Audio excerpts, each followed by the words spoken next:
Soyez en Europe, en Asie, en Afrique et ici en Amérique, que le Seigneur vous bénisse grandement. Alors, nous avons une émission spéciale aujourd'hui pour vous. Vous savez, la parole de Dieu nous dit dans Éphésiens au chapitre 4, verset 11, que Jésus-Christ, il a donné pour les hommes, il a donné parmi nous les uns comme apôtres, prophètes, évangélistes, pasteurs et docteurs pour le perfectionnement des saints dans le but de l'œuvre du ministère et pour l'édification du corps de Christ. Et j'ai la grande joie aujourd'hui d'avoir sur ce plateau avec nous, nous avons prophète Élisée Arc-en-Ciel. Que le Seigneur vous bénisse grandement. Amen, maman. Bien le bonjour. Et nous avons aussi notre bien-aimé pasteur Philippe Tshisekedi. Que le Seigneur vous bénisse. Merci, maman Jennifer. Gloire au Seigneur. Alors, nous avons un thème important ici que nous voulons partager avec vous. Nous avons donc des hommes de Dieu qui sont mûrs dans la parole, qui servent en tant que pasteurs, qui dirigent le corps du Christ. Et donc, nous voulons parler d'un thème que je pense le Seigneur nous a inspiré, qui est très important, car beaucoup de gens vont à l'église sans savoir réellement ce qui est attendu de leur part. Et nous voulons que vous puissiez savoir exactement comment vous pouvez plaire Dieu dans ce domaine. Et le thème que nous avons, c'est comment être un bon membre par rapport à l'église locale. Qu'est-ce qui est ce membre idéal? Ce chrétien membre idéal dont l'église locale a besoin. Et nous allons un peu voir à la lumière des Écritures ce que la parole de Dieu nous dit à ce sujet. Alors, sans plus tarder, je ne sais pas qui voudrait être passé en premier. Nous allons demander peut-être à prophète Élisée. À vous la parole. Oh, gloire au Seigneur. Nous bénissons le peuple de Dieu qui généralement est en train de nous suivre. Nous bénissons cette cadre qui nous a reçus et bénissons aussi les coordonnateurs de ces cadres ou de cette émission. Nous bénissons la servante de Dieu, la vice-présidente, Maman Jennifer Moadi. C'est une joie pour nous de nous retrouver ici et pour pouvoir partager, n'est-ce pas, la parole de Dieu. Cette nourriture qui finalement nourrit l'âme, l'esprit et le corps aussi. Nous attendons de vous les questions, nous attendons de vous les préoccupations du peuple pour que nous puissions finalement répondre, afin de pouvoir les aider, n'est-ce pas, à savoir bien prendre leur position de membres d'église. Parce que vous voyez, ce n'est pas la volonté qui peut amener la solution. Je sais que la volonté sans la connaissance, c'est comme un véhicule sans le lumière, mais que tu veux conduire pendant la nuit. Vous voyez, donc merci beaucoup, maman présidente Jennifer, de nous avoir appelés ici. Et je crois que la parole peut revenir à vous pour que, enfin, vous puissiez nous conduire. Gloire au Seigneur, merci. Un mot, peut-être, pasteur? La salutation au nom du Seigneur Jésus-Christ. Nous arrivons à la fin de l'année. La fin de l'année n'est pas que l'ensemble des mois et des jours qui se terminent, mais plutôt la manifestation de la bénédiction du Seigneur dans nos vies. Et nous sommes contents d'être ensemble pour décortiquer cette émission. Et nous bénissons la servante Maman Jennifer qui nous a invités. Merci. Fantastique, gloire au Seigneur. Eh bien voilà, je ne voudrais pas garder vraiment une direction stricte par rapport à ce débat, mais il y a certains critères que les chrétiens doivent aussi remplir. En tant que croyant, chaque chrétien cherche, fait sa sélection, fait sa prière pour demander au Seigneur l'église dans laquelle il doit aller adorer et le servir. Mais lui aussi, une fois qu'il arrive dans cette église, non seulement il a le droit de faire cela, mais il a aussi des devoirs envers son église locale. Et donc, la question que nous avons vers vous, hommes de Dieu, c'est quels sont donc ces devoirs, ces critères ou ces idéaux? Certaines choses ne sont pas nécessairement des devoirs, mais quels sont les idéaux qu'un berger ou une église souhaiterait avoir dans ce membre idéal. Parce qu'en général, nous voulons peut-être faire le minimum. Mais je crois que Dieu nous demande à donner notre maximum. Alors, nous avons déjà les critères de base pour être un membre dans une église. Mais au-delà de ça, nous allons aussi voir quels sont le surplus. Il y a ceux qui vont un peu plus loin, qui donnent un extra mile, comme on dit. Et nous voulons aussi voir ça un peu plus tard. Mais pour l'instant, regardons un peu quels sont les critères de base pour dire que quelqu'un peut être reconnu comme membre dans une église locale. Et à vous la parole. Merci beaucoup, Maman Présidente. Je suis dans la joie de me retrouver chez Raphaël Nguindou, mon frère, qui fait un bon boulot pour vous faire parvenir ces messages. Vous savez, on ne crée rien et on n'invente rien par rapport à la parole de Dieu. Tout est dans la Bible. Dans les Actes des Apôtres, dès 42, la Bible donne les critères. La Bible dit ceci, ils persévéraient dans l'enseignement des apôtres. Vous voyez, la première des choses, c'est la persévérance dans l'enseignement. Un bon membre de l'Église, c'est quelqu'un qui va avoir la persévérance. La persévérance dans quoi? Dans l'enseignement. Parce que tout est là. La Bible dit, nous sommes posés ou fondés sur l'enseignement des apôtres et des prophètes, Jésus-Christ étant la pierre angulaire. Et quand je descends encore dans le même verset que j'ai donné, la Bible dit, il persévérait dans l'enseignement des apôtres, dans la fraction de pain, dans la fraction de pain, dans la communion fraternelle, et la Bible dit, et dans le prière. Et pour clôturer, la Bible dit, et la crainte s'emparait de tous.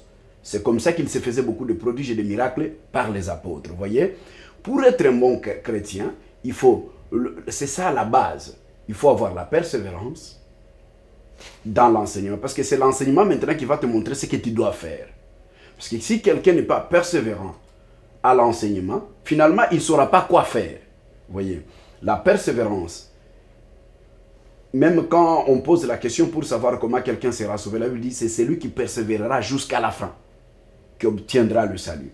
Donc la persévérance à quoi? À la parole, à l'enseignement. Vous voyez, on n'a pas dit la persévérance aux enseignements, non. On dit à l'enseignement, mais des apôtres. L'enseignement au singulier et les apôtres au pluriel. Pourquoi? Parce que notre enseignement, c'est un homme. La persévérance à l'enseignement du maître ou à un homme. Nous persévérons par rapport à l'enseignement du Christ. Et alors, les apôtres, c'est parce qu'il y a beaucoup de grâces, beaucoup de ministres de Dieu. C'est pourquoi la Bible dit à l'enseignement des apôtres. Voyez. Et la Bible dit dans la fraction de pain et dans la communion fraternelle. Un bon membre de l'Église doit savoir que c'est sa famille. Vous voyez, la communion fraternelle. Ici, on parle de la fraternité, de la famille, de l'amour. Et donc, il va savoir qu'il est dans une famille. La communion, la fraction de pain et l'enseignement, c'est deux choses à la fois. Dans une église, la fraction de pain fait de quelqu'un un membre encore. Pourquoi? Parce que la Bible dit, Jésus-Christ, vous savez, j'aime parler souvent aussi de la Sainte Seine. C'est là que je parle de la fraction du pain. Vous voyez, si vous voyez dans toute la Bible, c'est l'endroit où Jésus-Christ a chanté et dansé. La Bible ne sait pas que beaucoup de gens ne savent pas que Jésus-Christ a chanté un jour dans sa vie. Il a chanté au moment de la Sainte Seine. Et il a dit à ses disciples, il dit, faites ceci en mémoire de moi.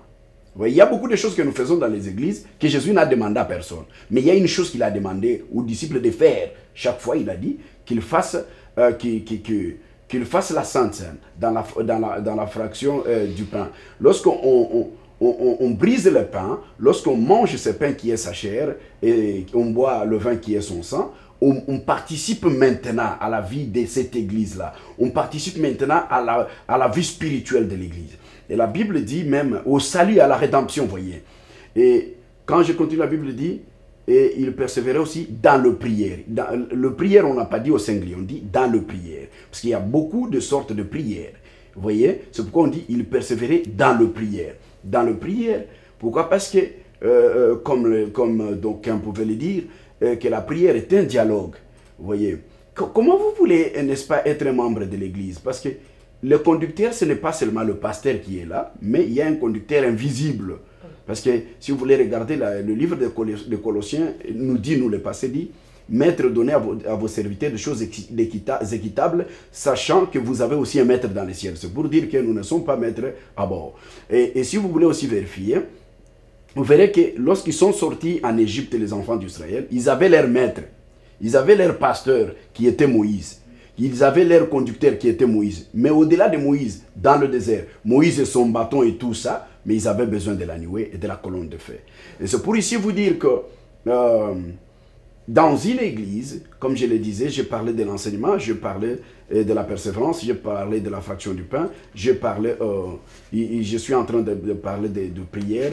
Les prières sont là. Alors, pour être un bon membre de l'Église, en ce qui concerne maintenant le prière, nous devons finalement savoir partager avec celui qui conduit l'Église.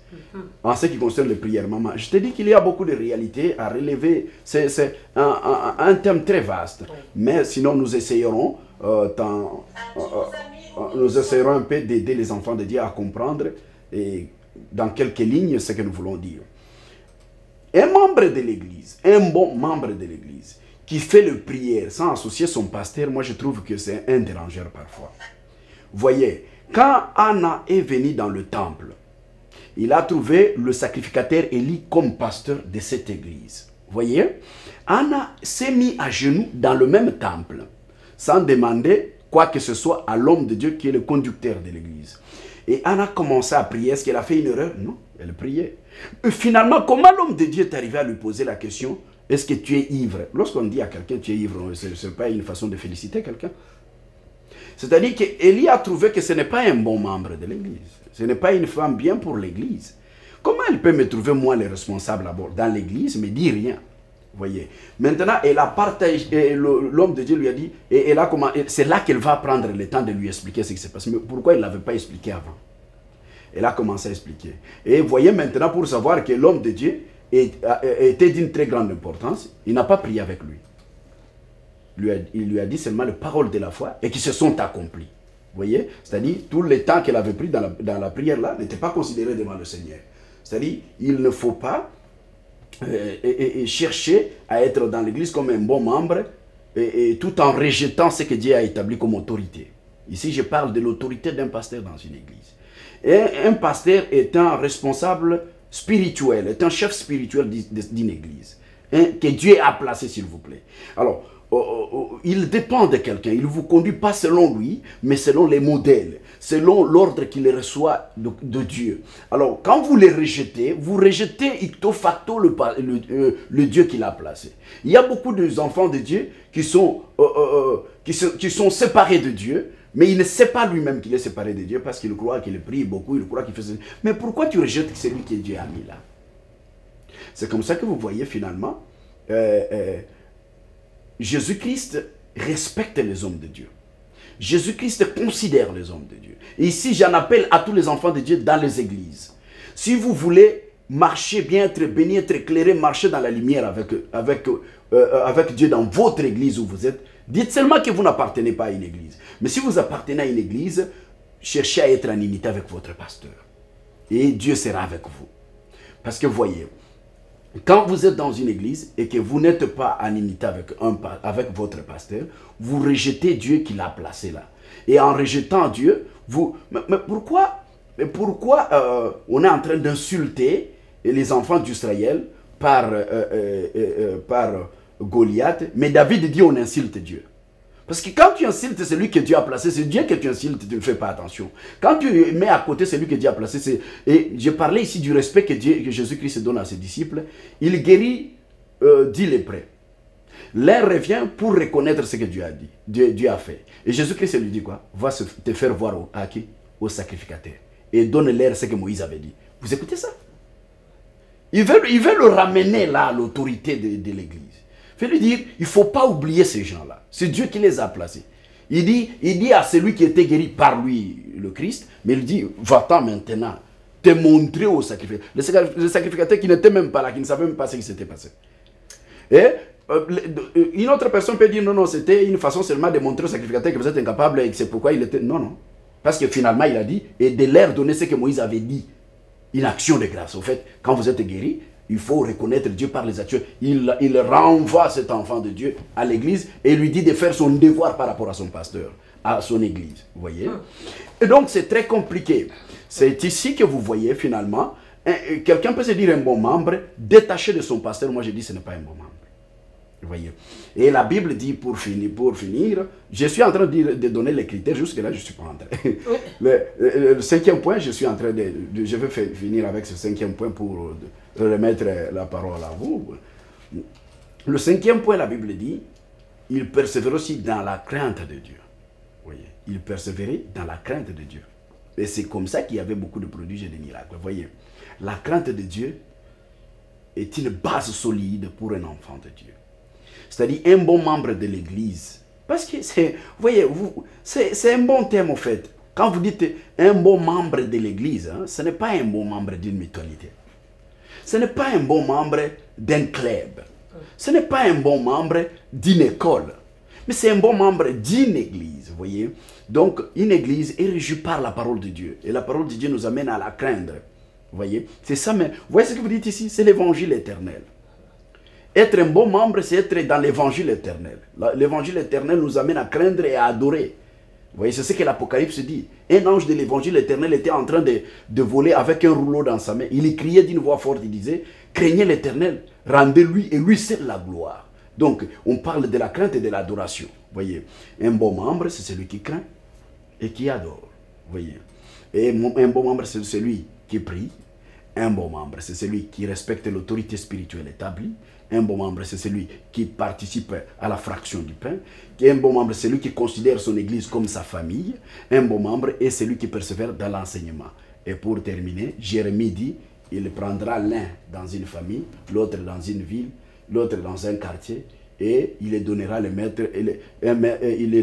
un maître selon son cœur. C'est-à-dire, c'est Dieu qui choisit les gens, qui les fait sortir pour leur donner à une famille. Voyez. Maintenant, moi je ne finis pas souvent, je vous donne seulement parce que si je ne réponds pas à ça, si je ne dis pas ça, ça va me fuir parce que c'est arrivé dans la tête. Église, c'est quoi? Église vient du grec ecclésia, qui signifie un rassemblement, un groupe de gens qui siègent pour libérer une série de décisions. Voyez. Jésus-Christ, ce n'est pas Jésus-Christ qui est venu avec le mot église. Le mot église a existé avant Jésus-Christ.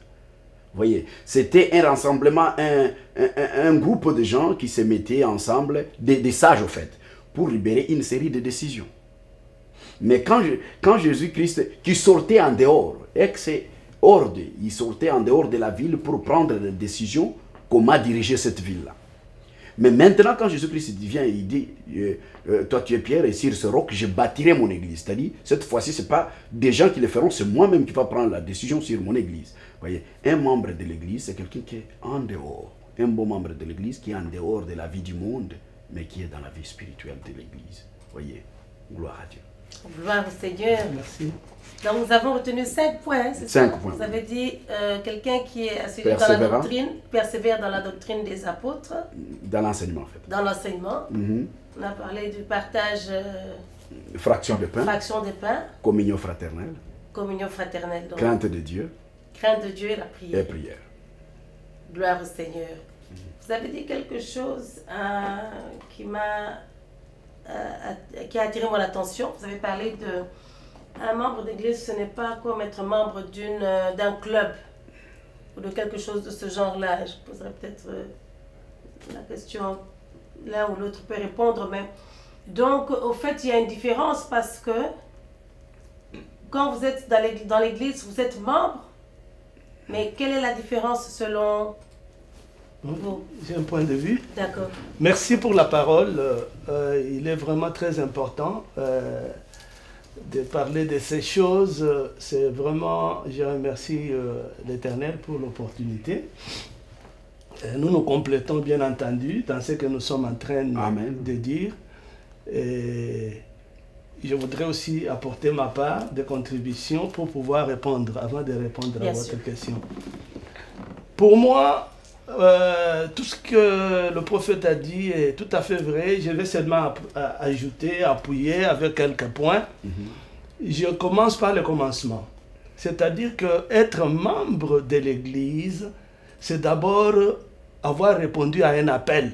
Parce que dans les livres de Matthieu, lorsque le Seigneur Jésus-Christ avait terminé son enseignement, dans Matthieu 28, on dit ça, c'est Great Commission, c'est-à-dire l'appel général, où Jésus-Christ dit dans Matthieu chapitre 28, il dit dans verset 19, « Allez, faites de toutes les nations des disciples, les baptisant au nom du Père, du Fils et du Saint-Esprit. » Donc, d'abord, c'est quelqu'un qui a répondu à un appel. Il peut l'avoir répondu dans une autre ville autre que la ville où je suis pasteur. Il peut avoir répondu sous mon ministère. Mais c'est quelqu'un qui a d'abord répondu à un appel. L'appel ici, allez et faites de toutes les nations des disciples. Et des deux, le mot membre pour moi, ce n'est pas tellement le terme que Jésus-Christ avait laissé. Il avait dit, faites de toutes les nations des disciples. Un disciple de quelqu'un, c'est quelqu'un qui a un maître. Il a un maître qui a donné un enseignement précis et il est maintenant sur la voie de ce maître-là pour faire exactement ce que ce maître-là avait dit et avait laissé comme modèle et comme exemple. C'est ce qui fait que moi, personnellement, dans mes lectures, je les regarde sur le Seigneur Jésus-Christ. Je vois le modèle du Seigneur Jésus-Christ. Je suis l'enseignement et la doctrine du Seigneur Jésus-Christ. Et cela me permet maintenant de diriger mon action. Mais parce que nous parlons de membres, parce que c'est cela le terme qui est utilisé. C'est comme, on a toujours l'habitude d'utiliser une image. Dans la construction, il y a les briques qui sont entassées sur la place publique et il y a les briques qui sont dans le mur. Il est plus facile de voler les briques qui sont là. On n'a pas encore déterminé leur rôle. On dit que est-ce que ces briques vont être utilisées, mais alors que le mur est même déjà fini. On dit non, on les gardera pour un usage, pour d'autres modifications de la construction. Et il y a des briques qui sont déjà directement dans le mur. C'est-à-dire, nous sommes membres, nous sommes des disciples du Seigneur Jésus-Christ dans l'église locale. Et lorsque maintenant on devient disciple, lorsqu'on a répondu à cet appel-là, on soutient son église par la présence. C'est-à-dire, maintenant, c'est là que nous parlons de l'église locale. On s'identifie. Il y a plusieurs églises locales. On peut trouver l'église de Lemba, on peut trouver l'église d'Irving parce que nous sommes aux États-Unis, l'église de Dallas. On s'identifie comme membre d'une église parce qu'il y a des gens qui mènent une vie parasitaire. Vous allez dans une église, ils sont là. Vous allez dans une autre église, ils sont toujours là. Alors, ils ne s'identifient pas comme membres, disciples de Jésus-Christ dans l'église qui est dirigée par le pasteur tel et dans une telle communauté. Donc l'identification, c'est déjà un signe très important pour un bon membre qui est au départ le disciple du Seigneur Jésus qui a répondu à l'appel et qui est baptisé du Saint-Esprit. Et lorsque il s'identifie et qu'il est présent, il contribue par les dîmes et les offrandes parce que l'Église trouve ces moyens ou le moyen de financer ces projets, le moyen de fonctionner en tant qu'entité par l'expression de l'amour. Comme nous l'avons dit tout à l'heure, on ne vient pas pour faire des cotisations, mais on vient pour montrer son amour envers son Seigneur en donnant sa dîme, en donnant ses offrandes. Donc je dis que c'est un disciple de Jésus-Christ qui s'est identifié à l'église locale et qui maintenant vient par sa présence au culte et aux activités de l'église et qui la soutient avec ses avoirs. Et l'autre point, c'est que quand il soutient avec ses avoirs, il a le désir d'apprendre, le désir de connaître la saine doctrine. Et c'est pourquoi dans les Actes des Apôtres, on dit que ces Juifs de Bérée avaient des sentiments nobles. Ils vérifiaient les Écritures pour voir si ce qu'on leur enseignait était vrai. Alors, si quelqu'un, par sa présence, par ses contributions et par le désir d'apprendre, et lorsqu'il est baptisé du Saint-Esprit, il est ipso facto bien qualifié pour être appelé un bon membre, à l'opposé du mauvais membre. Le mauvais membre, c'est celui qui n'est pas le disciple de Jésus-Christ, mais qui se retrouve dans l'assemblée. Il y a des gens comme ça. Il est entraîné par son oncle. Il vient, il ne répond pas à l'appel du Seigneur Jésus-Christ, mais il a peur de son oncle. Ou il accompagne son il accompagne sa tante. Ou bien quelqu'un d'autre, il aime la guitare, vous le retrouvez à l'église en train de jouer à la guitare, il ne connaît même pas la doctrine de l'église. Et quand vous lui dites, est-ce que vous êtes convaincu que l'enseignement qui est donné ici, oh non, on m'a donné la guitare, c'est ça mon appel. Ah bon, toi on t'a donné la guitare, mais tu n'as même pas la possibilité de vérifier si les enseignements qui sont donnés sont... Donc il suffit qu'on lui donne un instrument qu'il joue, il devient membre par là. Mais il n'est pas convaincu que c'est là où il doit être. Merci, en tout cas, merci beaucoup, pasteur, sans vous interrompre. Il y a des questions qui me viennent à l'esprit, je ne voudrais pas non plus les oublier. Donc, quelque part, l'Église a aussi un rôle à jouer pour aider les individus à accepter une invitation. Il faut aussi que le processus d'identification soit quand même assez clair. Est-ce que vous pouvez dire qu'il y a quand même certaines églises qui n'ont pas clarifié ça, ou un système où les membres ne se sentent pas, n'ont pas suffisamment d'informations? Est-ce qu'il y a-t-il certaines choses que les églises peuvent faire pour aider les membres à vraiment s'identifier, à prendre une position, pour ne pas être là, dedans mais pas dedans? C'est pas très bien. Y a-t-il un moyen quelconque qui est... Permettez que je termine mon propos, ce que je disais tout à l'heure. La manière dont nous avions commencé, parce que ça fait longtemps qu'on est à l'église. On était à l'église au Congo, et puis on est venu aussi joindre l'église des États-Unis. Le membership dans notre pays n'est pas clair. C'est-à-dire que tu fréquentes seulement une assemblée, et par le fait qu'on voit ta tête, c'est suffisant. Mais ici aux États-Unis, tu dois prendre la décision de t'enrôler exactement comme ça. C'est-à-dire, tu prends maintenant une responsabilité en tant que membre, tu donnes ton nom, on sait là où tu restes et tu dis clairement, tu suis même une classe de membres. C'est la classe des membres maintenant qui t'explique la doctrine qui est enseignée par l'église locale.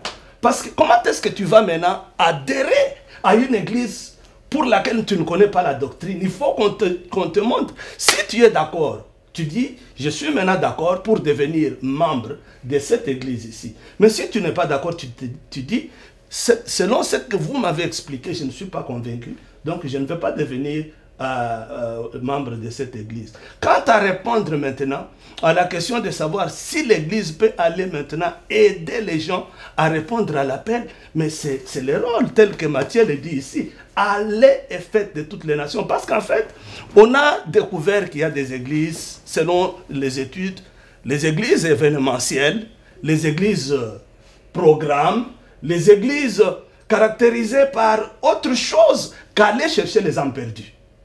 Vous voyez, d'événement en événement, de concert en concert, mais sans dire exactement que nous vous donnons l'occasion d'accepter Jésus-Christ comme Seigneur et Sauveur personnel. On peut même entrer déjà dans d'autres enseignements autres que la présentation du nom de Jésus. Moi, je crois au centre de l'Église, c'est le Seigneur Jésus-Christ. Qui n'a pas prêché le Seigneur Jésus-Christ n'a pas prêché du tout. Alors c'est le nom là qui est au-dessus de tous les noms, afin que tous genou fléchissent. C'est-à-dire, il faut toujours donner. L'église locale a la mission de donner aux non-croyants ou à ceux qui n'ont pas bien compris la possibilité de répondre à l'appel de devenir disciples de Jésus-Christ, c'est-à-dire qui font comme Christ. Alors, peut-être une autre question. Quand vous avez un système où vous permettez aux individus de s'identifier exactement comme membres ou de dire non, moi je ne suis pas encore prêt d'être membre, y a-t-il une conséquence par après où vous pouvez dire bon, pour les personnes qui ont dit non, moi je ne suis pas encore prêt d'être membre. C'est-à-dire, ils ne bénéficient pas nécessairement de tous les avantages des membres. Faites-vous quand même une différence dans ce sens-là? Ou bien pour les personnes qui n'ont pas encore accepté d'être membres?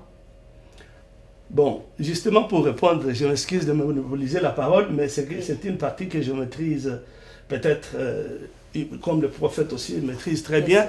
Le fait d'être membre à l'église a des, bon, pas des avantages, mais c'est une vie où vous avez une partie spirituelle, c'est-à-dire vous êtes un être qui a des besoins spirituels, voilà, et des besoins matériels, sociaux. Alors, pour que nous puissions bien vous identifier, pour que nous puissions être en mesure de savoir que vous vivez ici, vous vivez dans notre contrée, comment est-ce que nous pouvons vous être utiles, c'est en parlant avec le membre et en sachant s'il est en mesure d'être avec nous. Parce qu'en fait, l'argent que nous avons est donné aussi par d'autres membres. C'est comme une assurance. Bon, le terme est mauvais, mais c'est une solidarité partagée. C'est-à-dire, pendant que vous êtes fort, pendant que vous pouvez aussi manifester l'amour en visitant ceux qui sont malades, on vous visite aussi. Mais quand vous dites que non, moi je suis venu sur la ville pour 3 semaines seulement, je suis membre d'une église qui est à Washington, mais je serai avec vous, peut-être pour peu de temps. Bon, on dit, bon, dans ces cas, nous savons que vous êtes avec nous pour un peu de temps. Moi, je crois que le besoin d'identification est très important pour bien distribuer les sociales. Parce qu'on dit bien qu'il y a les diacres qui s'occupent des tâches sociales pour aider les veufs et les orphelins. Mais comment est-ce qu'on peut arriver à apporter l'aide aux orphelins et aux veuves sans les identifier? Gloire au Seigneur. Merci, pasteur. Prophète, peut-être pour vous, comme vous avez parlé de la fraction de pain, je pensais à certains éléments. Vous avez donné la prière, persévérer dans la doctrine. Et si quelqu'un pense peut-être en nous regardant et dit, mais moi je peux faire toutes ces choses sans nécessairement le faire dans l'église locale. Et est-ce que cela m'oblige à le faire à l'intérieur de l'église? Je pourrais le faire chez moi à la maison. Oh, merci beaucoup. Vous voyez, c'est ici la problématique de cette génération. Vous voyez, cette génération a un problème sérieux. Un problème sérieux, comme le disait tantôt pasteur Philippe. Vous voyez, il faut écrire le nom de quelqu'un, il faut faire ci, cela. Mais pasteur Philippe connaît aussi personnellement que ça ne rassure pas toujours. Vous pouvez prendre le nom de quelqu'un, vous pouvez le suivre de près, mais il peut être une autre chose dans l'église que vous ne préférez pas. Donc faire des choses que vous ne lui avez jamais enseignées, faire des choses que vous ne lui avez jamais dit, vous voyez. C'est ici que finalement, quand vous me posez la question de savoir si quelqu'un peut faire toutes ces choses chez lui, sans être à l'église, sans être membre d'une église, je vous dis déjà, ça relève de l'égoïsme déjà. C'est pas quelqu'un de bien, vous voyez, c'est pas quelqu'un de bien. Parce que depuis toujours, Dieu veut qu'une personne soit dirigée. Je vous dis la vérité, depuis toujours. Dieu veut qu'une personne soit dirigée et encadrée par. C'est comme ça qu'Israël, lorsqu'il n'y avait pas les rois, il y avait Dieu lui-même qui était roi d'Israël. Et jusqu'à ce que les enfants d'Israël ont dit non, nous voulons avoir les rois comme d'autres nations. C'est comme ça que Dieu a choisi pour la première fois Saoul. Vous voyez, Dieu veut toujours qu'il y ait quelqu'un à partir de qui il va passer donner des messages pour qu'il puisse transmettre aux autres. Maintenant que lui reste à la maison, qu'il lui transmet les messages, gloire au Seigneur, il y a d'autres qui disent, je suis en train de suivre les messages à la télé. Je suis les enseignements à la télé, sur Facebook, sur YouTube, ainsi de suite. Bref, sur les réseaux sociaux. Que la gloire soit rendue à Dieu. Et la dîme, l'offrande, il donne à la télé toujours. Vous voyez, ça relève de l'égoïsme. C'est quelqu'un à qui on n'a pas encore vraiment bien parlé de la part de Dieu. Vous voyez, c'est ici que je vous dis, Jésus-Christ n'a pas appelé les chrétiens chrétiens. Mais il y a 3 noms que Jésus-Christ a appelés, 3 noms que Jésus-Christ a utilisés pour appeler ses disciples ou tous les membres qui les suivaient. Sel de la terre, lumière du monde, maison ou temple de Dieu. 3 noms. Quand on t'appelle déjà un chrétien, que tu es un temple, c'est dans Matthieu chapitre 5, verset 13 descendez. Et vous voyez, quand on t'appelle déjà celle de la terre, maison de Dieu, là c'est dans Corinthiens, quand on t'appelle celle de la terre, c'est-à-dire, tu dois apprendre, pas seulement à être utile pour toi-même, mais pour les autres.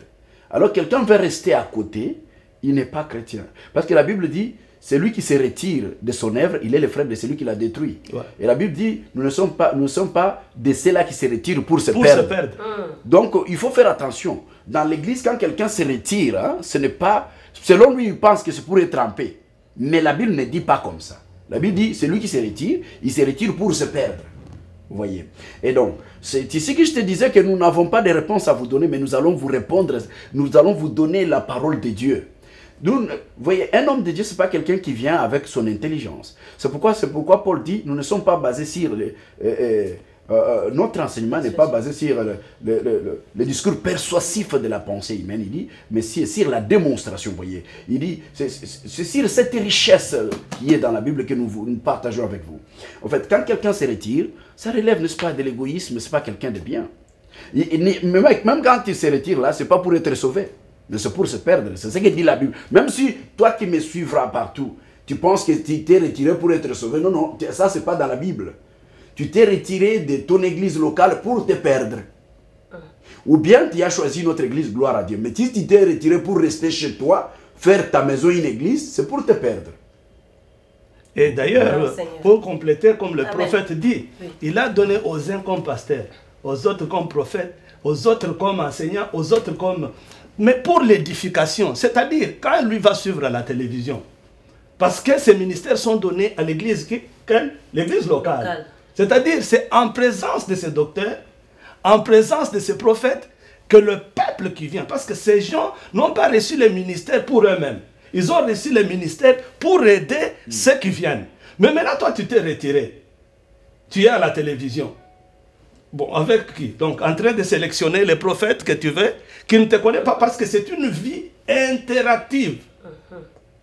La télévision, je ne sais pas quand tu suis, si maintenant, celui qui est à la télévision peut voir maintenant dire, oh, ma fille, je vois ta tristesse, le Seigneur vient de me dire, non, je n'ai jamais vu celui qui est à la télévision en train de voir ce qui est à moi pour me poser directement la question. Mais si je suis dans une église locale, en face d'un prophète, en face d'un enseignant, en face d'un docteur, on va communiquer.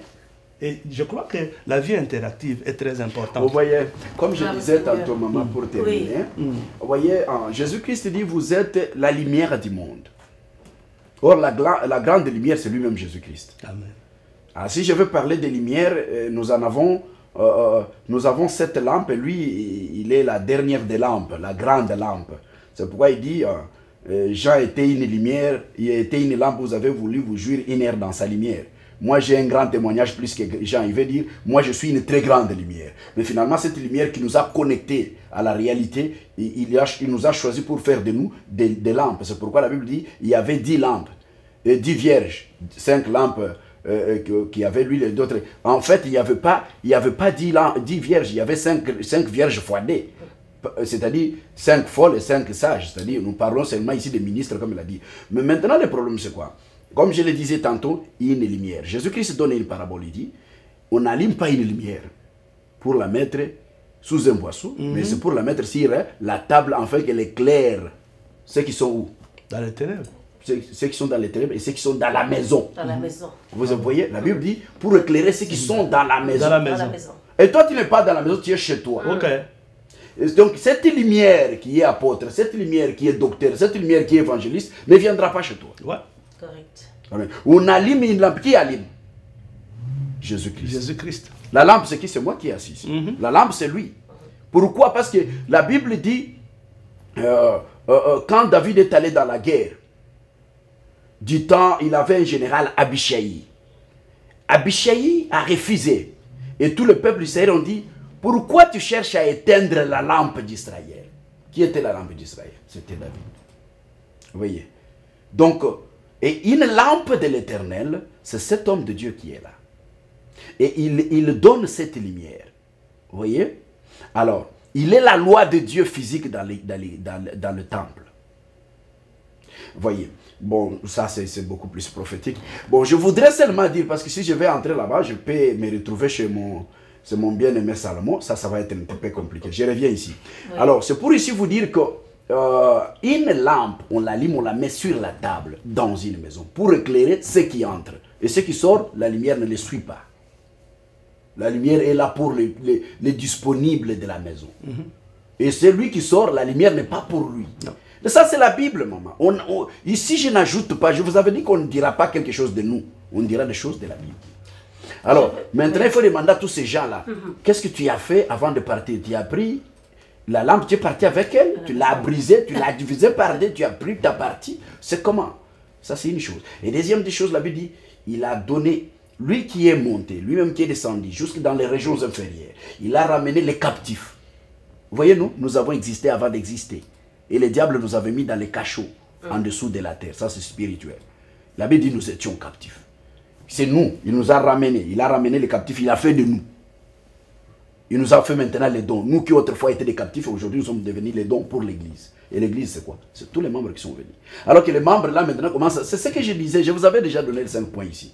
Quand quelqu'un rejette les pasteurs, maman, c'est déjà à côté. Et puis les membres comme ça, nous en avons par milliers. Maintenant, avec la civilisation aujourd'hui et la télé, c'est quelqu'un, ce que le pasteur dit, c'est autre chose. Ce qu'il a suivi à la télé, c'est autre chose.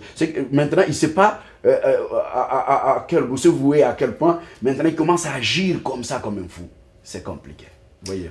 J'ai une question aussi, j'ai quelques questions, mais celle-là, c'est pour dire, mais aussi, les chrétiens en eux-mêmes sont aussi une lumière. Donc, si tu restes en restant à la maison, tu es aussi en train de mettre ta lumière sous le boisseau ou sous le lit. Parce que tu devrais aussi, d'un moment, aider, en tant que chrétien, à faire des disciples, à évangéliser et à propager la lumière que tu reçois tout à fait, dans ton tout église pour toucher d'autres individus. Donc, non seulement tu es en train d'empêcher, de ne pas recevoir, mais tu empêches les autres de recevoir ce que tu pourrais donner. C'était un peu ça, la vraiment j'ai beaucoup aimé l'illustration du prophète et je vais en profiter pour placer quelque chose très très important, ce qu'il vient de dire ici.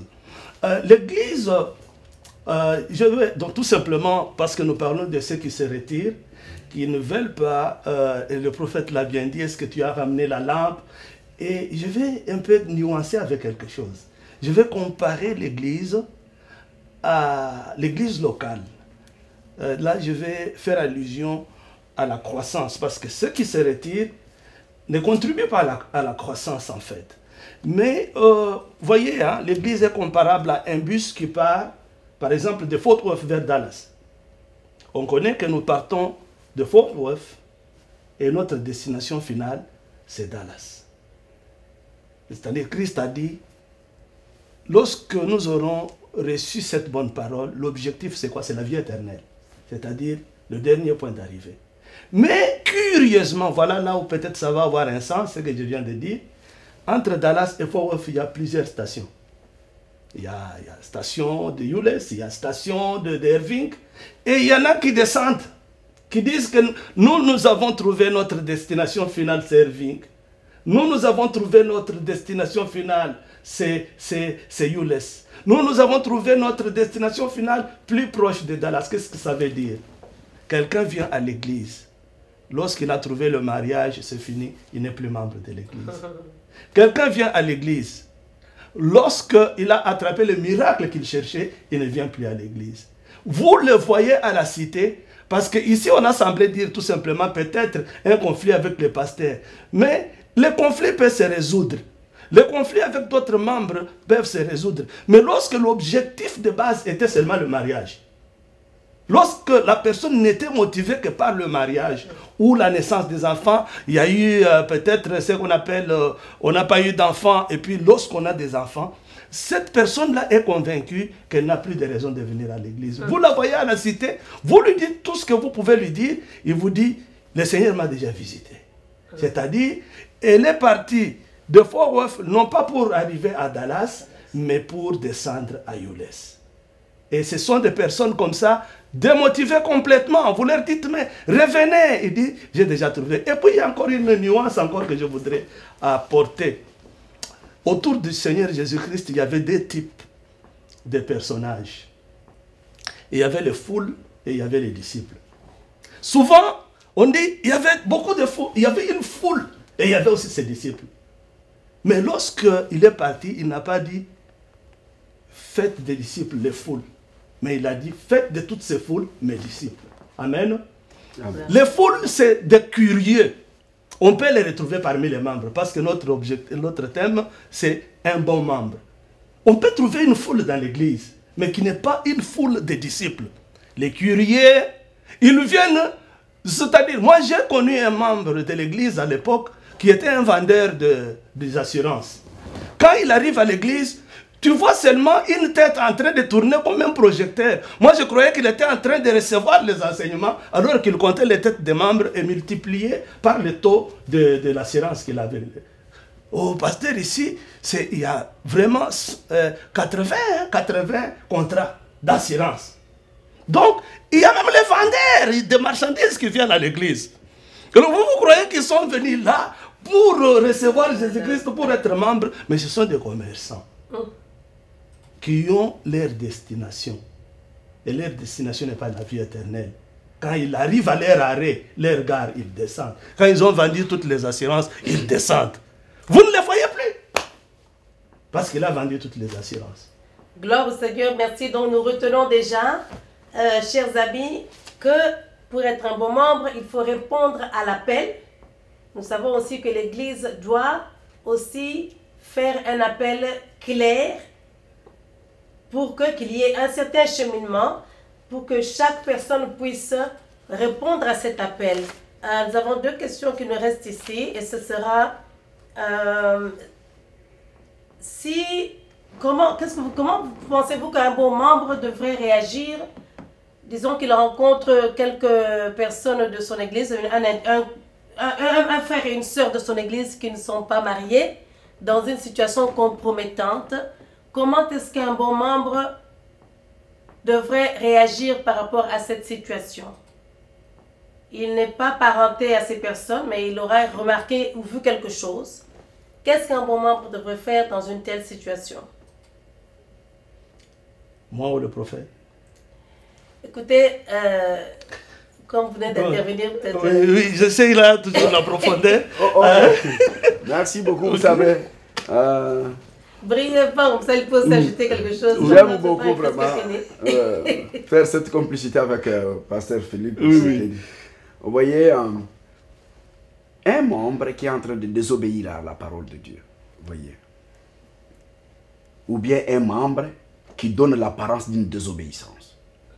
Parce que, vous savez, c'est pas quand les gens sont tadés à un endroit bizarre que ça veut dire qu'ils sont ils sont les amants ou non. Ils peuvent être là pour autre chose. Mais ça peut donner une mauvaise apparence. C'est ici qu'en réalité, quand Paul parle de l'apparence, il dit, toi qui es rempli de l'esprit, toi qui as la connaissance, n'entre pas là où on sacrifie la viande, la nourriture ou les choses aux dieux, à d'autres dieux. Parce que sinon tu vas entraîner les faibles. Vous voyez? Et là, c'est là que nous tirons, n'est-ce pas, une leçon de la déontologie. La déontologie nous amène à éviter d'être une pierre d'achoppement pour la foi des autres. Parce que la Bible dit, il est mieux que le scandale arrive, mais malheur à celui qui scandalise. Vous voyez? Malheur à celui qui scandalise. Qu'est-ce que je vais ici dire? C'est le matin, vous me voyez à Irving avec une sœur. Me poser la question, non, c'est ma secrétaire, elle est très concentrée, une fille qui fait des choses très bien. Dans une fête de mariage, avec cette sœur-là, finalement, vous savez que je suis marié. Et puis, il ne faut pas ici penser qu'on est très intelligent. La Bible dit, malheur à celui qui est sage à ses propres yeux. Il ne faut pas croire que... C'est ça le grand problème avec l'insensé selon les livres de Proverbes. L'insensé pense que c'est les autres qui sont insensés, lui il n'est pas, lui il est très sage. Et celui qui pêche ne sait jamais que les gens le voient. Ça n'a pas commencé aujourd'hui. C'est comme ça que Adam dit à Dieu, je me cache. Donc selon lui, Dieu ne le voit pas. Vous voyez, tu es où? Je me cache. Donc tout celui qui pêche, je crois qu'il se cache. Alors comment ça se passe, maman? C'est connu, ce n'est pas à cacher. Que naître positif, ça me donne quoi? La lumière, c'est le courant. Une chèvre et quoi? Et les disaka, c'est terrible. Il n'y a pas à expliquer. C'est pourquoi vous voyez en réalité, les gens refusent, n'est-ce pas? Les gens refusent qu'il y ait des choses comme ça. Moi, dans mon église, je vous donne l'exemple de mon père spirituel. Il nous avait dit, quand vous allez visiter une sœur, prenez une autre personne. Ne partez pas seul. C'était pour éviter les apparences. Ce n'est pas que quand vous partez, vous allez faire le mal, mais que ça ne soit pas comme ça. Mais pas, si c'est quoi? Si c'est une circonstance urgente, vous pouvez partir. Mais que ça ne soit pas l'habitude que toi seul tu pars seulement chez... Et souvent dans notre église, une femme mariée dont son mari n'est pas là, on ne la visite même pas. Avant d'aller, il faut prendre ta femme, toi pasteur, ou bien il faut prendre une autre. Il ne faut pas aller visiter la femme d'autrui. Non, le Seigneur m'a dit, le Seigneur ne me dit pas l'absence de ton mari, il va me dire quand ton mari sera là. Et s'il me dit, je dois prendre 2-3 personnes pour aller éviter les apparences qui vont détruire la maison de Dieu. Voyez, pas seulement le pasteur, même tous les enfants de Dieu doivent se comporter de cette manière-là pour donner l'honneur à l'église. Ça, je parlais de l'apparence. Maintenant, je veux parler de la réalité des gens qui sont déjà dans l'acte. L'acte, vous voyez, l'acte... Excusez-moi de vous interrompre, mais je veux dire, moi, la personne qui m'intéresse ici, peut-être, c'est la personne qui a vu. C'est ce que Est-ce qu'il doit aller accuser ou aller vous confronter? Je suis là, je suis en train. Vous arrivez là, d'accord. Ouais. Je disais, maintenant nous sommes à l'acte. Tu as vu que tes frères ont fait le mal. La Bible te demande, n'est-ce pas, à parler avec lui. Mais comme les gens ont le pressentement ou les comportements des gens sont différents, tu remarques qu'il est d'un caractère difficile, il peut me répondre pas bien, et on va dire à son pasteur. Maintenant, ça sera aussi très mal parce que nous parlons d'un bon membre de l'église. Si toi, tu fais le colportage, donc tu n'as pas la précision parce que seulement tu as vu, et tu commences à parler à tout le monde, et tu as détruit la foi de l'autre, tu as détruit même ta propre église, sans le savoir. Vous voyez? Parce que la Bible dit, c'est lui qui se retire de son œuvre. C'est ton œuvre, c'est ton travail à toi maintenant à faire. Tu es en train de jouer un travail de Dieu là. Comment tu peux sauver les autres? Parce que la Bible dit, maintenant il faut faire attention. Pour sauver, la Bible dit aussi, toi qui sauves, il faut que tu sois sage, pour ne pas être pris dans les mêmes mouvements. La Bible dit, il y a des autres qu'il faut sauver, mais tout en ayant la crainte, jusqu'à la tunique. C'est-à-dire craindre jusqu'à la tunique. Tu les sauves même tout en ayant la crainte, tout en étant souple et prudent. Parce que les autres, quand tu crois les sauver, toi tu peux te perdre. Donc quand je vis mon frère, ma soeur, dans une mauvaise situation ou dans la désobéissance à la parole de Dieu, si je trouve que c'est facile ou c'est passable que je les approche afin de pouvoir partager avec eux sur la parole de Dieu, je dois le faire. Mais si je trouve que non, ça va les scandaliser, parce qu'il y a d'autres gens. C'est ici que la Bible demande à tous les enfants de Dieu d'avoir le discernement des esprits. Vous voyez? Parce qu'il y a d'autres personnes, quand tu l'approches, c'est là même que tu l'as chassé de l'église. Oh, on m'a déjà connu. Maintenant, quand tu trouves qu'il y a une telle personne, s'il remarque que je vis, il va fuir, je la laisse, je dois dire au pasteur. Donc je pense qu'en ce moment-là, c'est pour garder mon église. Mais quand je me mets à dire, frère c'est un escroc, c'est bien selon le monde, mais ce n'est pas bien selon Dieu, parce que c'est mon frère à moi. Je l'ai vu en train de désobéir. Oui. Mais le récupérer, c'est faire quoi? C'est l'approcher ou dire à l'autre. Vous voyez. Mais maintenant, j'étais ici en train de dire, moi qui vois et eux qui vivent. Maintenant, parce que nous sommes devant le peuple de Dieu qui nous suit. Il y a une autre personne qui se trouve dans cette situation-là. On lui dit de faire attention. Il lui donne l'apparence du péché, même s'il n'est pas pécheur. Ce qu'il fait là, c'est dangereux. Vous voyez? Ce qu'il fait là, c'est dangereux. Par exemple, bon, je crois que je peux m'arrêter là. Ouais. Donc, il faut avertir. Et c'est peut-être là, c'est un grand point important parce que si vous priez à la maison, il n'y a personne pour vous avertir quand vous êtes prêt de tomber dans un piège. La télé ne va pas vous avertir, ne va pas vous sortir du piège dans lequel vous êtes en train de tomber. D'où une très grande importance d'avoir le corps de Christ. Nous voyons que l'Église, quand on dit membre, en fait, ce n'est pas seulement membre, mais vous êtes enfant dans une famille. Vous êtes membre d'une famille. C'est une famille. Ce n'est pas un contrat d'un business entre clients et acheteurs, non, ou vendeurs, mais vous êtes dans une famille. Donc, il y a l'amour qui règne et il faut être concerné. Et quand on est concerné, on ne critique pas et on n'amène pas, comment dire, on ne met pas le linge sale de la famille dehors. Donc, vous devez le faire avec souplesse, avec discrétion, avec considération pour les personnes qui sont dans le problème. Je vais poser une question un peu différente de la dernière question que j'avais. Non, je voudrais aussi donner ce passage pour compléter ce que vous avez dit, avant que le pasteur Philippe Chélet. Voyez, 1 Corinthiens chapitre 5 verset 12. La Bible dit ceci: qu'ai-je en effet à juger, c'est du dehors.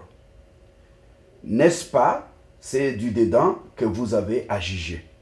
C'est 1 Corinthiens 5, 12. C'est lui qui se retire. Il refuse les jugements. Si vous voyez quelqu'un se retirer de l'église, c'est qu'il refuse les jugements. Vous voyez, il refuse d'être contrôlé. Ce sont des gens terribles comme ça. Il faut faire attention avec quelqu'un qui se retire de son église. Parce que il faut faire attention, c'est quelqu'un de très dangereux. Il n'aime pas le contrôle, il n'aime pas être jugé. Vous voyez, c'est un homme à craindre. Vous voyez, parce que la Bible dit, quand j'ai en effet jugé, c'est du dehors. C'est du dehors, ils sont en dehors du jugement. Comment tu peux les juger? Comment tu peux lui poser la question? Il n'est pas votre frère, il n'est pas... Donc c'est ça, c'est qu'il évite même. Il ne veut pas être membre au-dessus de la mêlée. Ah, il ne veut pas être membre d'une église locale pour être contrôlé, jugé. D'ailleurs, il y a les autres qui se disent, l'église on a qu'un d'accord, parce que baza batumuke bakoye ba via batu. Dans une église il y a batu belé là où on ne connaît même pas que j'étais venu, on ne doit même pas savoir que je suis parti. C'est presque un sorcier comme ça. Vous voyez, quelqu'un de très dangereux.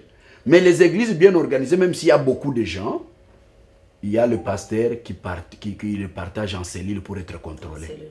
Même s'ils sont 1000, on dit, papa, toi tu vas commencer à diriger 50, toi dirige 100, pour qu'on vous contrôle, qu'on arrive un peu, n'est-ce pas, à détecter qui est qui. Finalement, ça sera terrible. Merci beaucoup. Gloire au Seigneur. Vous vouliez ajouter quelque chose là-dessus? Non, justement, en fait, il a tout dit. Une nuance, c'est que quand vous avez vu quelque chose, bon, ça peut donner l'apparence d'être un péché, mais ça peut aussi être que vous avez mal vu. Et c'est la raison pour laquelle, quand vous avez vu quelque chose, rassurez-vous que vous êtes approché de ces personnes-là pour avoir une bonne interprétation. Parce que si je vous vois dans une position anormale, et si je ne vous appelle pas, c'est-à-dire que j'ai déjà tiré une conclusion, je risque même d'amener au pasteur quelque chose qui n'est pas vrai. Alors, moi je crois qu'à la place de celui qui a vu ou qui aurait vu, je vais approcher ces personnes-là pour leur montrer que je les ai réellement vus. Vous les saluez, et parce que ce sont mes bien-aimés. Oui. Est-ce que je peux vous aider? Vous venez de quelque part pour connaître, pour avoir la vraie version. Ce n'est pas une injure. Vous venez d'où? Parce que ce sont mes frères. Maintenant, s'ils sont dans la culpabilité, tout ça, je fais pourquoi? Pour avoir quelque chose. S'il y a un conseil à donner, je donne. Et s'il n'y a rien, je verrai. Je vais donner un exemple. Une fois, je sortais des magasins. J'avais vu, il y a longtemps, dans une autre ville, très loin, un frère et une sœur qui n'étaient pas mariés. Chacun avait son engagement. L'homme était marié et la sœur n'était pas mariée. Et quand mes yeux, quand on s'est croisés, les frères avaient les documents entre les mains, c'était tombé. Bon. Maintenant, moi, je ne savais pas ce qu'il fallait dire. Mais les documents étaient tombés. Lui-même m'a dit bonjour. Et puis, vous voyez, ce qu'il disait, il ne coordonnait pas. Et il touchait les cheveux et il me regardait comme si j'étais son père alors qu'il était plus âgé que moi. Alors, quand vous voyez des choses pareilles, il n'y a rien à vérifier. Ils ont vu que vous les avez vus. Maintenant, pour rejoindre ce que dit le prophète, soit vous voyez si vous pouvez vous-même examiner avec eux, tout en les gardant, parce que nous parlons des membres d'une église, il ne faut pas les perdre. Maintenant, suivre de près pour voir si c'est la faiblesse du frère, d'aller toujours être comme un loup dans la bergerie. Parce qu'il y en a comme ça, c'est sa faiblesse, il égorge. Il faut maintenant l'attraper bien, commencer à lui dire que ici, tu es venu maintenant pour combattre Jésus-Christ dans son église. Tu en mourras. Il existe des gens qui changent si on leur dit la vérité En face. en face. Abandonne les chanvres. Oui. Abandonne l'adultère. Vous lui dites en face, il change. Beaucoup de diplomatie n'aide pas. Mais il faut être sûr que ce que vous avez vu est réel. Gloire au Seigneur. Oh, ça c'est fantastique. Je crois que nous avons une réponse claire. Vérifier ce que tu as vu. Hein, Bande Konabiso, je crois que Boyebi, surtout dans notre communauté congolaise, on doit apprendre à avoir le courage d'aller auprès, au Moni, au Lekimbaru. Et puis tu vas avec cette information, ce n'est pas toujours correct. Et quand même le courage, avant d'aller parler, d'approcher quand même vos bien-aimés, de vérifier par vous-même certaines informations de ce que vous avez vu.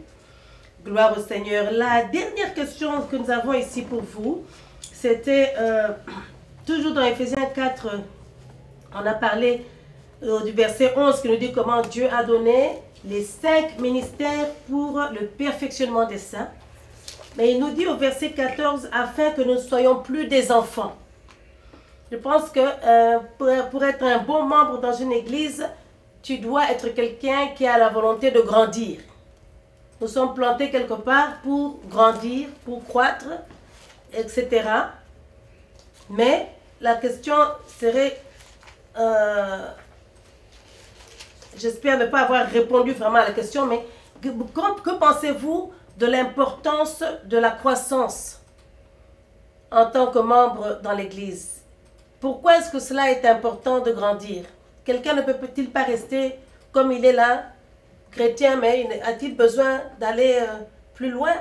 L'apôtre Paul, je n'ai pas l'écriture ici, mais il dit confiez ces choses aux hommes fidèles, pour qu'à leur tour ils puissent aussi les confier aux autres. C'est-à-dire, l'apôtre Paul qui a reçu du Seigneur Jésus-Christ, qui dit qu'il est imitateur du Christ, a reçu l'évangile, et lui-même aussi transmettait cet évangile, et il dit, vous à votre tour, allez aussi en parler à d'autres qui deviendront des disciples de Christ. On ne peut pas faire ce travail sans avoir grandi spirituellement. Dans les livres des Galates, vous voyez comment est-ce que l'apôtre Paul est en train de regretter. Il dit, après avoir souffert pour cet évangile, mais vous êtes encore restés comme des enfants. Et on dit, aussi longtemps qu'un héritier est encore un enfant, il n'est pas différent d'un esclave. Il faut que, comme vous l'avez lu tout à l'heure dans le livre d'Éphésiens, que tous ces ministères, tous ces concerts de ministères, c'est pour le perfectionnement des saints. C'est pour atteindre un niveau de maturité afin de pouvoir se reproduire. Un produit qui n'est pas arrivé à sa maturité ne peut pas se reproduire correctement. Et la parole même est en train de dire, d'abord parlant du Seigneur Jésus-Christ, qu'il croissait et en maturité. Lui, Seigneur Jésus-Christ, il a grandi, il a eu le temps de croître en chair.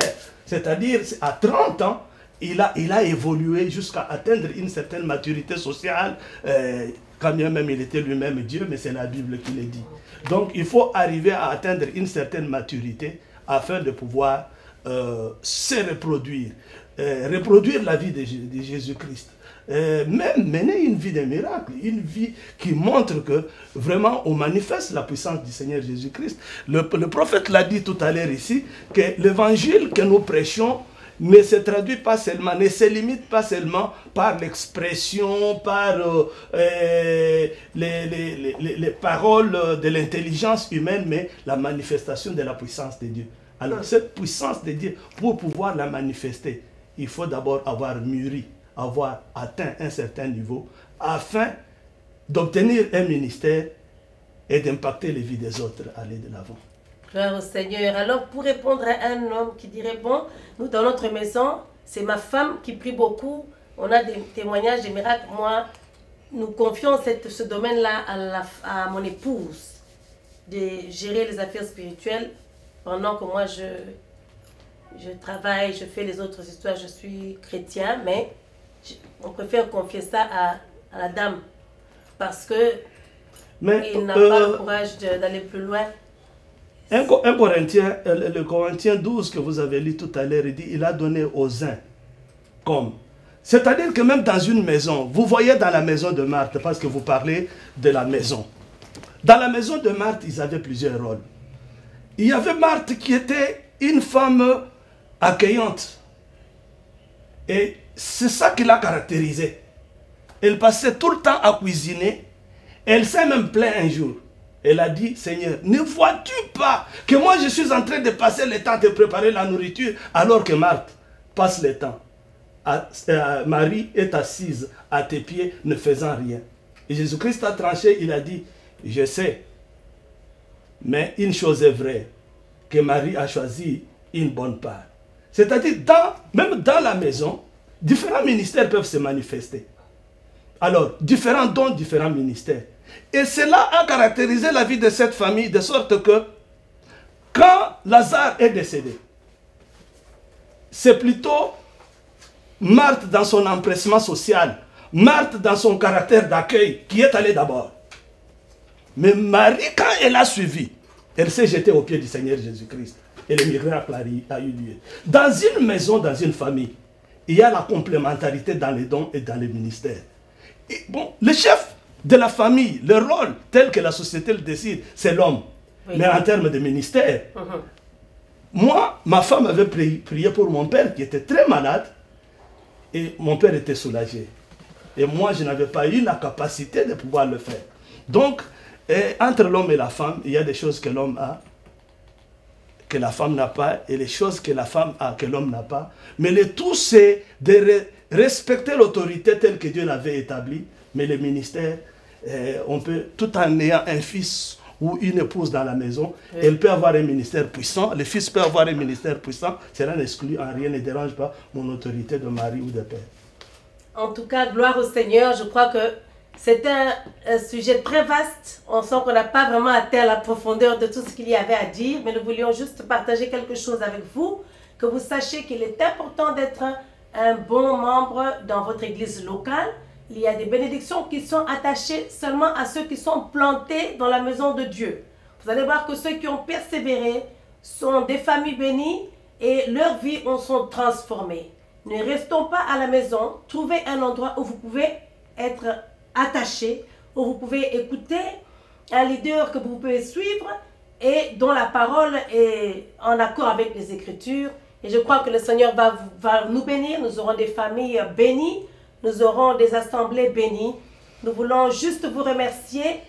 Connectez-vous régulièrement à nos émissions. Nous sommes sur www. Je crois que le site est sur la page mofim.org. Connectez-vous, nous voulons rester en contact avec vous. Nous sommes un ministère de prière, d'intercession. Nous prions pour des réponses à vos problèmes, des réponses aux situations de votre vie. Connectez-vous, nous sommes avec vous. Que le Seigneur vous bénisse abondamment. Nous voulons remercier les hommes de Dieu qui nous ont accompagnés aujourd'hui et que vous allez encore revoir. Ils sont donc dans des églises locales ici dans la ville de Dallas-Fort Worth. Les noms des églises, s'il vous plaît, avant que nous clôturons. Ok, nous, c'est l'église évangélique Adonai. C'est implanté au Congo, sur l'avenue Thiela numéro 146 dans la commune de Kinshasa. Et aujourd'hui, ici à Dallas, sur 760 WRS boulevard, dans Ers toujours. C'est là que nous sommes et notre zip code c'est 76 053. Merci. En fait, c'est ça. Pasteur?